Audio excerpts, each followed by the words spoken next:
Welcome to NMAX Civil Muthukani. In the video, we will see exponents and powers. Example 3. Express 4 power minus 3 as a power with the base 2. So, in the base 4 இருக்கு. ஆனா உங்களோட answer வந்து base 2 வச்சு எழுதுங்க அப்படினா question கேட்டிருக்காங்க. அப்போ 4க்கும் 2க்கும் என்ன ரிலேஷன் நம்ம பார்க்குறோம். 2 times multiple பண்ணா 4.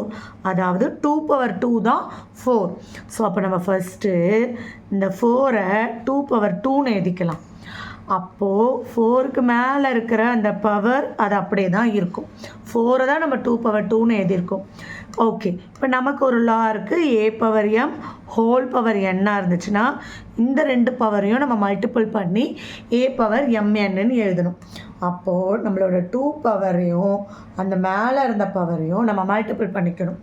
ஸோ 2 பவர் ஒரு ப்ளஸ் ஒரு மைனஸ் இருந்தால் மல்டிப்ளிகேஷனில் -6ன்னு வரும் ரிசல்ட்டில். ஸோ நெகட்டிவ் பவர் இருந்ததுனால இது டினாமினேட்டரை குறிக்கும். பட் நம்மளோட கொஷின் என்னென்னா பேஸ் 2 வச்சு எழுதுங்கன்னு இருக்காங்க.